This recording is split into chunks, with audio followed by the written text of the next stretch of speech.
Update. My husband wants me to be a mother to his affair child. Original post. I, 29 female, and my husband, 44 male, have been together for 5 years and married for 2. I met him at a church I started going to when I moved cities to start my career. I work for an insurance company and he's a pastor. I know that we have a notable age gap, but he was always kind to me and made me feel special. Anyhow, a week ago he came home and told me we needed to talk.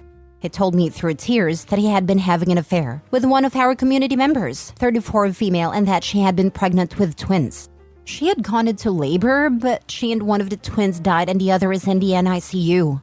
He said we needed to step up and that he wants me to turn my office into a nursery and set up a cot in the room so we can take turns. I became distressed and told him I wanted some time to think, that I was not sure I wanted to do this. He told me that I had made a vow to him in marriage and that God had blessed us with a child. That this is our cross to bear and that God will never give us something we cannot handle. I told him that it seemed God had given her more than she could handle because she had died. I know I should not have, but I was not thinking correctly. And he slapped me and told me that I needed to serve my husband, that God had chosen me as this child's mother and I needed to be his humble servant. I just feel so strange. Yesterday, I cried so hard I threw up. This woman died, yet I feel bad for myself. I feel so ugly. I wanted children and was saving for IVF because I'm infertile. But now that I have a chance to have a child, I do not want it. I feel like I'd be robbing its mother's grave. I pray to God, but if I'm being honest, it has never felt like anyone was ever listening. I feel like I have truly seen my husband. He looks his age and very tired. I want to abandon him and a child. I'm only 29. I can start over. I have a remote job. I can take a day off when he goes to the NICU, pack my essentials and leave. Neither him nor the child deserve this, and although this is my circus, that is not my monkey. Now for the top advice before reading the updates. The only thing that is not a huge red flag in all of this is you realizing that is not your monkey. He chose to be unfaithful, and from that he expects you to ultimately raise another woman's child? No way. If this is all true, there is only one thing you should do. Run. OP's husband also preaches about the vows she made, but what about him? I'm sure there's something about infidelity in there. Such a freaking hypocrite. If the affair partner hadn't died, did he even plan to tell OP about his second family? To top it all off, he physically abuses her. OP, run from this POS. You know what you need to do and what you want to do. Take a deep breath and run. He's manipulating you with your religion. Don't let him do this. Do not let him take this away. I'm gonna guess that this pastor who beats his wife skipped over the vows about monogamy and faithfulness. I hope she lets the rest of his congregation know what he did before she leaves. Otherwise, he'll probably spread horrendous lies about her deserting him. It sounds like he's kind of preying on his congregation, to be honest. He has already slept with at least 2 of the women, both at least 10 years younger than him, and OP still fairly new. I wonder how often he does stuff like this to vulnerable women, because I highly doubt this was the only second time. Girl, you better love yourself to leave. That's the hard part. I always have felt like I was never on anyone's radar and just being their back burner. It made me feel special and loved, but this last week I feel like I've seen past that. Although I was old enough to decide to be an age gap relationship, I feel like he had no business with being someone my age. I'm 29 now, and I would feel wrong being with someone 24. I spent my whole life accepting second best, and now that one person who put me first has now put me last, I feel like I just see it all now. I feel used. Queen, you are 29 years old, with your whole life ahead of you. Not a person in this thread is wondering how he got this desperate man. They're all wondering how he got a catch like you. Forget being on someone else's radar. You are steering your own ship and have your own radar. You don't need to be on a back burner. You are your own fire. You have a career. You had the strength to move once and build a life. You can do anything. Just make sure it's the right thing for you, not someone else disguising their own sins or yours.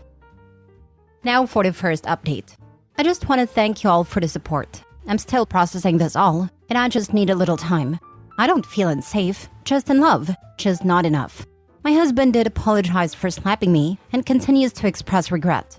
But he can't take it back, just as he cannot take back impregnating another woman, which ultimately killed her. I'm just feeling so disillusioned with my whole life right now. I know I should leave. I know that there is a world out there that will not treat me like this, but I'm scared of change. I'm working on a plan to leave and getting my ducks in a row for when I'm ready to go, but I am not sure when I would leave if I choose to.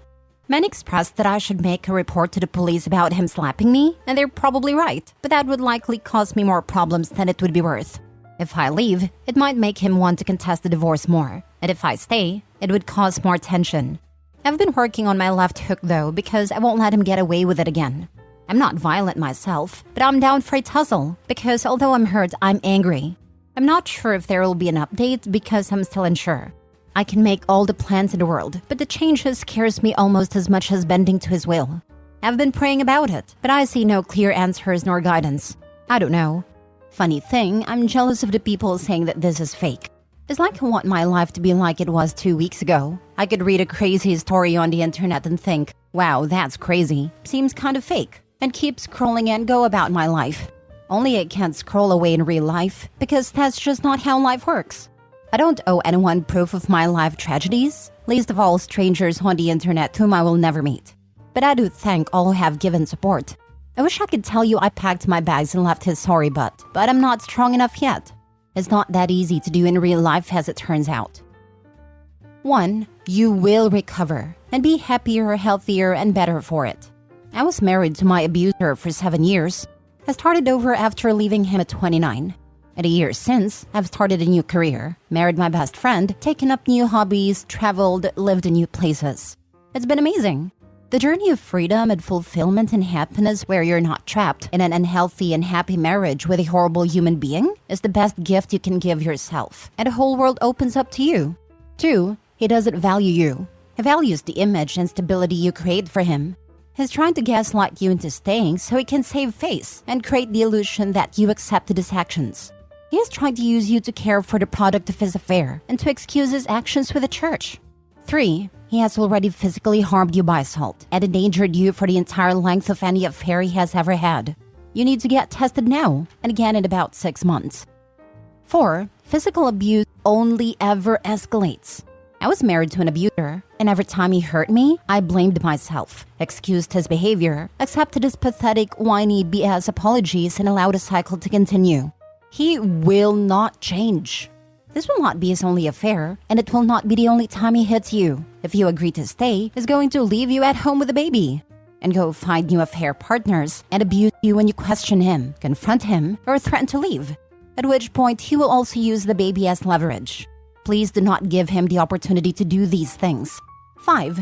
Move out. Take the stuff that matters to you and go start over.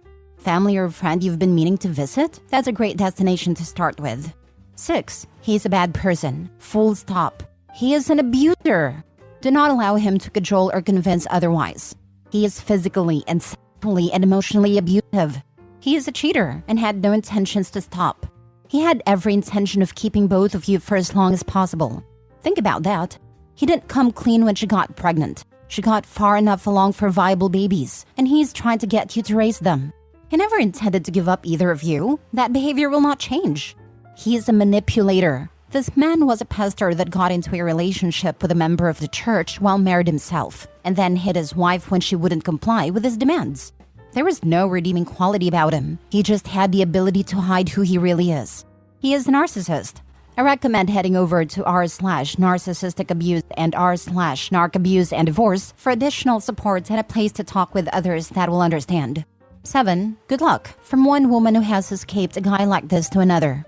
You will be okay. You will heal. You have a better, bigger, happy, healthy life waiting for you. Please take care of yourself. I'm praying for you. Don't take his nonsense. And when he tells you God told me, because he will, don't fall for it. You deserve to be happy. If he hit you once, he can do it again. Also, that church. The fact that some people knew and he is now asking them to help you create the nursery, to sacrifice your office, your space, to make way for this baby, watch out for those people. They are enablers. Do not share your plans with anyone that you do not trust 100%. Do not let him gaslight you into believing that you can now have the life you've always wanted. Please think about finding a good therapist, not through that church, an actual licensed one, to see things clearly. There might even be resources around you that you are not aware of. You have every right to be angry. Pressing charges would hold him accountable for his actions. It might also give you the necessary push and help to get out of there ASAP. Yes, it will create more tension, but this is not your fault. Do not think of it in terms of how he could act. This isn't about his wants or needs. This is about yours. And right now, you need to get the heck out of there. Please understand that change is good. Change in itself is an act of faith. It's about letting go of your control to see what could be out there. Bending to his will, as he so eloquently said, is simply giving up everything that makes you you. And you are worth more than this BS. I'm praying for you. I'm rooting for you. The longer you stay, the more he will wear you down. He has lied and manipulated you. He has physically harmed you. That is not going to change. Change is definitely scary, but being abused is scarier. You need to leave that house. Now for the final update 8 months later. I left. If that's all you wanted to know, there it is. For those of you who are asking how the other woman died, I get it. I invited you into my business. It was an amniotic fluid embolism. I don't know much about those, but I guess when they happen, things go wrong really, really fast. We lived in a more rural area, so they just weren't ready for something like that to happen. I didn't leave right away, as I know now that I should have. It just wasn't that easy. I stayed for 2 months. I knew if I did not at least try to make it work, I would not be able to live with it. Not because I wanted to save my marriage, but because what ifs keep me up at night enough as is. I went to marriage counseling with my husband, but it was ultimately fruitless. Of course, it was Christian counseling. I felt like their goal was for me to forgive him, rather than actually trying to help me. I was so utterly alone during that time. My parents and brother are also very religious, so even though they weren't happy with my husband, they kept urging me to do what a good Christian wife would do. I spent so much time suffering in my own head that I began to realize that I was just going through the motions, doing what I thought people expected of me. I entered a state of derealization for a time, and that was absolutely confusing. The feeling of nothing being real, not even myself, was horrible. During this period, my husband brought his baby home, and while he tried to split the cares 50-50 at first, he ultimately didn't trust me to look after the baby because I was lost in space. So he ended up being the primary provider. When I was with the baby, all I could think about was how its existence ruined my life. It would look at me with big blue eyes, and I would just wish it would disappear. I would actively spend time resenting a baby. There was a time when I was thinking to myself and wished it would stop breathing. That was when I knew that I needed to leave. I was blaming a baby and wishing ill upon it, and that was not okay to do. I don't remember much about this time besides that. It's mostly a blur otherwise. I sought services through my work to talk to a therapist, and I eventually came back to earth. She helped me make a plan.